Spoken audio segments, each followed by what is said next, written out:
Magandang hapon po. Wag po kayo matakot sa akin. Hindi po ako masamang tao. Gusto ko lang sana lumapit sa inyo ng humingi ng konting tulong. Dahil sa ako po ay natalo po sa talpak. Natalo po ako sa sabong. So kahit konting halaga lang po ay pag napagsama-sama po natin ay malaking bagay na po. Sana po kayo matulungan nyo. Isa lang po ako na ano sa sugal na lulong. So sana matulungan nyo po ako para maka-out po ulit. Any amount po para sa kagaya kong nalulong para makabangon ulit. Sana mabigyan nyo po ako ng konting tulong. Kami ba dapat mag-abono dahil nagsusugal ka?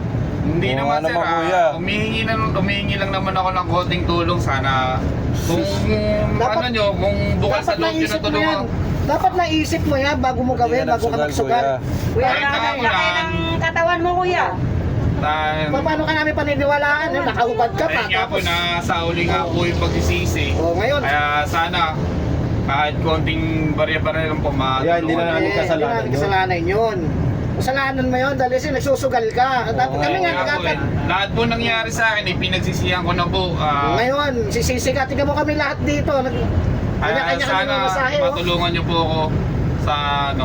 Kuya, para magtrabaho makabangon ka. na Kasi po ulit ako. nasugal. Laki-laking tao mo eh. Kaya magsugal.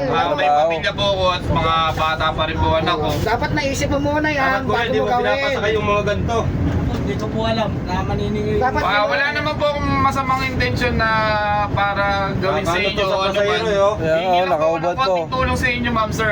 Paano kami magtitiwala sa iyo? Nakahubad ka pa nga. Ayun nga po sir, Paano ka namin Laki na katawan mo kaya magtrabaho. tinakwil po ako ng pamilya ko.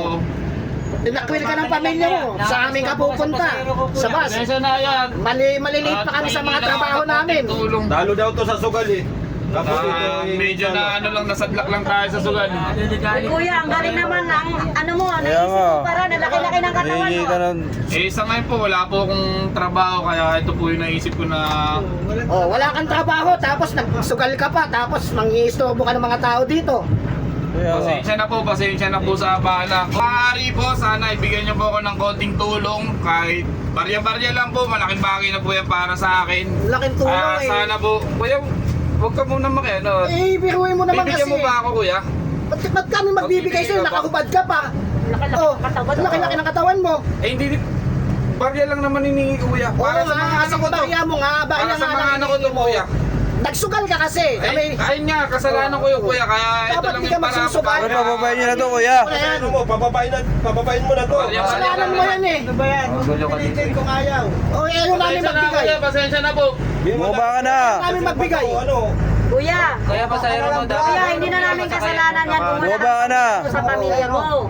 Ayun nga po, pasensya na. Babayin mo na to kuya. Nakakaya ano na to. Yung paraan para mapakain ko yung mga anak Kaya ko. pababayin niyo na kuya. Baka na lang, kuya. Sa mga nakakala ko po, pasensya po, pasensya na po. Trabaho ka.